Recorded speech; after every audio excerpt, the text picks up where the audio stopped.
नाज़रीन अस्सलाम वालेकुम, मैं हूँ इमरान वसीम। नाज़रीन, प्रोग्राम का आगाज़ हम करेंगे अदलिया से जुड़ी एक बड़ी ख़ास बड़ी अहम ख़बर है। और ख़बर यह है कि जैसे तारिक महमूद जहांगीरी की नाअहली, हम ख्याल जजेस की नई चाल। इस ख़बर की डिटेल आपकी खिदमत में पेश करने के बाद हमारे ब्लॉग की जो दीगर अहम ख़बरें हैं, खैबर पख्तूनख्वा के वज़ीर आला सोहेल अफरीदी दौरा लाहौर में उन्हें पंजाब हुकूमत की तरफ से क्या बड़ा सरप्राइज़ मिला है, इस पर भी हम बात करेंगे। तफसीलात आपके साथ हम शेयर करेंगे। इमरान खान की रिहाई और पाकिस्तान तहरीक इंसाफ का नया यू टर्न, इस खबर की तफसीलात पर भी आगे चल के आप नाज़रीन के साथ हम बात करेंगे। लेकिन ब्लॉग का आगाज़ करने से पहले आपसे दरख्वास्त के चैनल को सब्सक्राइब कर लें, बेल आइकॉन का बटन प्रेस करें। वीडियो पसंद आए तो इसे लाइक और शेयर ज़रूर कीजिएगा। जैसे तारिक महमूद जहांगीरी इस्लामाबाद हाई कोर्ट के पहले 3 सीनियर जजेस में उनका शुमार था और उनके ख़िलाफ़ मुबैना जाली डिग्री के मामले पे अब तो डिग्री से मुतल्लिक इस्लामाबाद हाई कोर्ट का फ़ैसला भी आ चुका है। लेकिन उनकी डिग्री को जवाज़ बना के, बुनियाद बना के, एक तो उनके ख़िलाफ़ सुप्रीम जुडिशल कौंसिल में रेफरेंस दायर किया गया। अभी वो रेफरेंस सुप्रीम जुडिशल कौंसिल में पेंडिंग ही था कि मियाँ दाऊद एडवोकेट ने इस्लामाबाद हाई कोर्ट में जहांगीरी साहब की नाअहली के लिए उनकी क्वालिफ़िकेशन को चैलेंज करते हुए को वारंटों की रिट पिटिशन दायर कर दी। अब इस रिट पिटिशन में जब इस्लामाबाद हाई कोर्ट ने जैसे तारिक महमूद जहांगीरी साहब को जुडिशल वर्क से रोक दिया, तो जुडिशल वर्क से रोकने के अदालत के ऑर्डर पे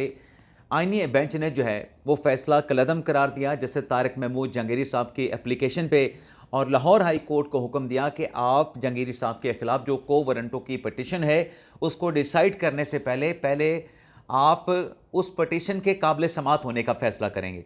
तो काबिल समात होने का फ़ैसला भी हो गया, रिकॉर्ड भी HEC के ज़रिए कराची यूनिवर्सिटी से जो है वो समन कर लिया गया, कराची यूनिवर्सिटी के रजिस्ट्रार को भी बुलाया गया। और फिर जो 15 नहीं 18 दिसंबर को जो समात हुई इस्लामाबाद हाई कोर्ट में, वो समात जो है तारिक महमूद जहांगीरी साहब के लिए बड़ी तबाहकुन, फैसला कुन और आखिरी समात साबित हुई, जिसमें तारिक महमूद जहांगीरी साहब के वकला बैरिस्टर सलाहुद्दीन अहमद को, उसके साथ साथ अकरम शेख साहब को, लेकिन ख़ास तौर पे जो उस रोज़ अदालती कार्रवाई के मरकज़ निगाह थे वो कराची यूनिवर्सिटी के रजिस्ट्रार थे। रजिस्ट्रार ने आके बताया कि डिग्री से मुतल्लिक हक़ाइक़ क्या हैं, और उसके बाद फिर इस्लामाबाद हाई कोर्ट ने जहांगीरी साहब से मुतल्लिक डिवीज़न बेंच ने जो फ़ैसला दिया उसमें को वारंटों की पटिशन को एक्सेप्ट करके जज साहब को ओहदे से हटाने का जो है वो ऑर्डर जारी कर दिया गया। अभी वो मुख्तसर फ़ैसला इस्लामाबाद हाई कोर्ट ने जारी किया है,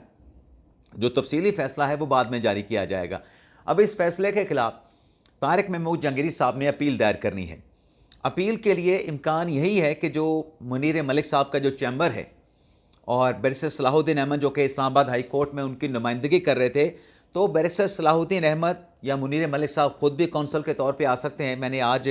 एक सोर्स से रब्ता करके जानने की कोशिश की, मेरा उनके साथ रब्ता नहीं हो सका, लेकिन अलबत्ता ये कहा जा रहा है कि कल ये जो नाअहली जज साहब को जो ओहदे से हटाया गया है, इसके ख़िलाफ़ जो अपील है वो वफाकी आईनी अदालत में दायर कर दी जाएगी। अब यहाँ पे नाज़रीन एक और क्वेश्चन मैं उठाना चाहूँगा। बिल्कुल ये अपील जो है वफाकी आईनी अदालत में दायर होगी, लेकिन सवाल ये पैदा होता है कि इससे पहले आपको याद होगा कि जब 27वीं आईनी तरमीम पास मंजूर हुई थी पार्लियामेंट से, तो इस्लामाबाद हाई कोर्ट के 4 जजेस ने उस 27वीं आईनी तरमीम के ख़िलाफ़ सुप्रीम कोर्ट में पटिशन दायर कर दी थी। हालांकि सुप्रीम कोर्ट के पास 27वीं आईनी तरमीम के बाद कोई अख्तियार आर्टिकल 184(3) की दरख्वास्तें सुनने का कोई अख्तियार नहीं बचा था। अब वो 4 जजेस तो चले गए थे सुप्रीम कोर्ट में,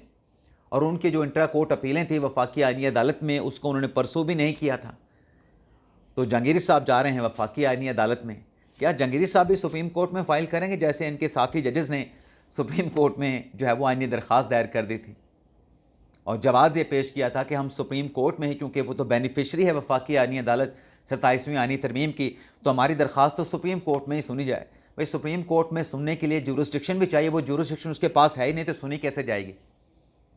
तो कल ये दरख्वास्त जो है वो दायर होने का इम्कान है अपना वफाकी आईनी अदालत में। वो अभी आपको पता है कि वफाकी आईनी अदालत जो है वो इस्लामाबाद हाई कोर्ट में ही काम कर रही है, तो इस्लामाबाद हाई कोर्ट में भी कल एक और डेवलपमेंट होने का इम्कान है। जो इमरान खान साहब और बुशरा बीबी साहबा के जो तोशाखाना 2 केस में कन्विक्शन के ख़िलाफ़ जो अपीलें हैं, ये अपीलें भी दो अलग अलग अपीलें, एक इमरान खान साहब की, एक बुशरा बीबी साहबा की, जो लीडिंग काउंसिल हैं सलमान सफदर साहब जो हैं, उनकी अप्रूवल के साथ ये अपीलें कल इस्लामाबाद हाई कोर्ट में दायर की जाएंगी, जिसमें एक तो अपील के साथ ये कहा जाएगा कि फौरी तौर पे जो एक स्टे की जो एप्लीकेशन होती है उसमें कहा जाएगा कि जो सज़ा है उसको सस्पेंड किया जाए, मुअत्तल किया जाए। दूसरा, इस दरख्वास्त में ये कहा जा रहा है, जो अब तक चीज़ें सामने आई हैं, कि जो ट्रायल कोर्ट ने शुएब अब्बासी जिन्हें वादा माफ़ गवाह बनाया गया था और उन पे जो इन्हिसार करके कन्विक्शन दी गई है, वादा माफ़ गवाह के बयान के ऊपर जो है वो इन्हिसार नहीं किया जा सकता। और अपीलों में कहा जाएगा कि जो वादा माफ़ गवाह है उसे गैर कानूनी तौर पे जो है वो अप्रूवल बनाया गया है। और साथ में नाज़रीन कुछ और भी पॉइंट उठाए गए हैं, लेकिन अगर हम वादा माफ़ वाली बात करें तो ट्रायल कोर्ट ने तो ख़ुद ये लिखा, उसकी रीज़निंग भी दी कि कैसे जो गवाह बने हैं शुएब अब्बासी वो गैर कानूनी नहीं बल्कि उनको तमाम प्रोसीजर पूरा करके वादा माफ़ गवाह बनाया गया है, और किस हद तक आप अप्रूवर पे यानी सुल्तानी गवाह के बयान के ऊपर इन्हिसार कर सकते हैं, उसका जवाब भी, उसकी रीज़निंग भी ट्रायल कोर्ट का जो फैसला है तफसीली तहरीरी इमरान खान बुशरा बीबी साहबा के ख़िलाफ़, उसमें तमाम वजूहात बयान की गई हैं। हालांकि इमरान खान साहब के जो अपने मिलिट्री सेक्रेटरी थे ब्रिगेडियर मोहम्मद अहमद, उन्होंने ट्रायल कोर्ट में अपना बयान कलमबंद करवाया था कि जो तहाइफ आए थे सऊदी अरेबिया से, जो बुशरा बीबी साहबा इमरान खान साहब को मिले थे, वो तहाइफ तोशा खाना में जमा ही नहीं करवाए गए। तो शुएब अब्बासी साहब का जो स्टेटमेंट वो अपनी जगह पे, लेकिन ब्रिगेडियर अहमद साहब का जो स्टेटमेंट है उसने भी बहुत डैमेज किया इमरान खान साहब का जो मुकदमा था, जो अपना वो दिफा कर रहे थे, बुशरा बीबी साहबा जो अपनी दिफा कर रहे थे। अब हाई कोर्ट की हमने बात की है तो नाज़रीन हाई कोर्ट से मुतल्लिक़ एक और ख़बर सामने आई है, जो कि हमारे साथी असद मलिक साहब ने दी है। उस पर ब्लॉग उन्होंने किया असद मलिक साहब ने, जिसमें उन्होंने ये बताया है कि जो कोड ऑफ कंडक्ट नया जजेस का बनाया गया है, जिसमें जजेस के बैरून मुल्क जाने के हवाले से मामलात को रेगुलेट किया गया है कि अगर आपने बाहर जाना है तो आपको NOC हासिल करना होगा, लेकिन अगर आप उम्रे पे जाते हैं, हज पे जाते हैं, या फिर आपने की नॉमिनेशन होती है, या आपके बच्चे की कोई ग्रेजुएशन की सेरेमनी है बैरून मुल्क में, तो आपने वहाँ पे जाना है, तो वो इतने ज़्यादा पापड़ बेलने नहीं पड़ेंगे। उसका प्रोसीजर जो है वो कोड ऑफ कंडक्ट में जो है बड़ा आसान जो है वो रखा गया है। अब असद मलिक साहब ने खबर दी है कि वो जजेस जो कि इन कोड ऑफ कंडक्ट की मुखालफत कर रहे थे, और ये कहा जा रहा था कि ये तो ऐसे ही है कि जजेस का नाम जो है वो एग्जिट कंट्रोल लिस्ट में शामिल कर दिया जाए। और आपको याद होगा कि नवंबर के महीने में ही, ग़ालिबन नवंबर था या अक्टूबर का महीना था, जब ये कोड ऑफ कंडक्ट जब मंजूर हुए थे, जस्टिस मंसूर अली शाह साहब ने चीफ जस्टिस याहिया अफरीदी साहब को ख़त लिख दिया था कि ये कोड ऑफ कंडक्ट कैसे बनाए गए हैं। उसमें बहुत सारे सवालात, बहुत सारे एतराज़ात मंसूर अली शाह साहब ने उठाए थे उस वक्त जब वो सुप्रीम कोर्ट के जज थे। अभी तो मंसूर अली शाह साहब रिज़ाइन दे के अपने ओहदे से मुस्तफ़ी होकर घर जा चुके हैं। तो अब नाज़रीन असद मलिक साहब ने अपनी ख़बर में ये बताया है कि जज साहबान ने अब इस मसले का कि इतने पापड़ बेलने के बाद छुट्टी हासिल करना, बैरून मुल्क जाना, उसका हल ये निकाला है कि छुट्टी ली जाती है उम्रे के नाम पर,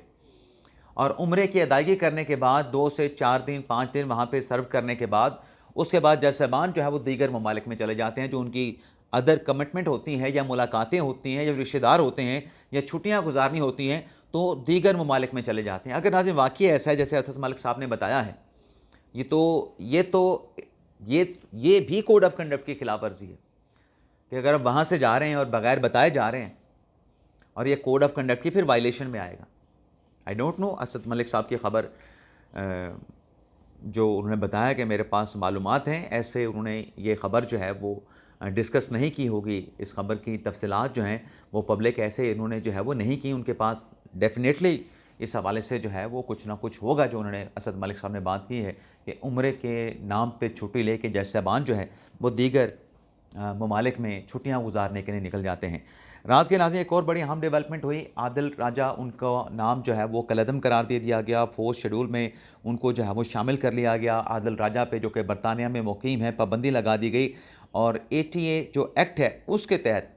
4th शेड्यूल में जो है वो आदिल राजा का नाम शामिल किया गया। वफाकी काबीना ने सर्कुलेशन के ज़रिए इस फैसले की मंजूरी दी, और वजारत दाखिला ने इस पर नोटिफिकेशन जारी किया, जिसमें यह कहा गया कि जो आदिल राजा हैं वो उस मुल्क की सलामती यानी पाकिस्तान की सलामती, यकजहती, अमन व अमा के लिए ख़तरा है। अब नाज़रीन जिस सेक्शन के तहत ग़ालिबन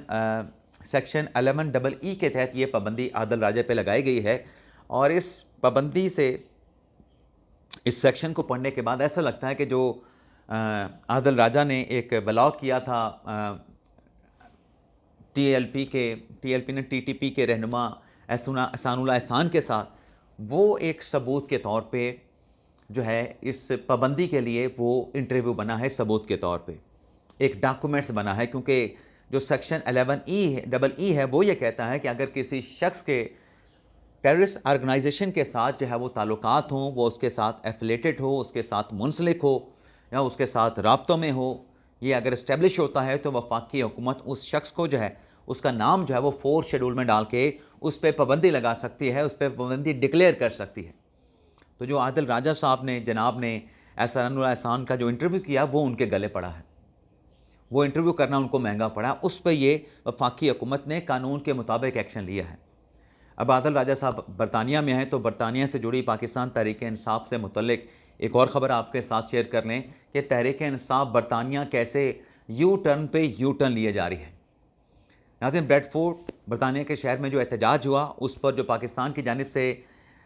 बरतानवी हाई कमिश्नर से एहतजाज किया गया, बाकायदा तौर पे डीमार्च जारी किया गया, जिसमें यह कहा गया कि ये आपके शहर ब्रेडफोर्ड में जलसा हुआ, इसमें जो सिटीज़न थे जो कि आपके बरतानवी शहरी भी हैं उनकी जानिब से इश्तियाल अंगेज़ गुफ्तगू की गई,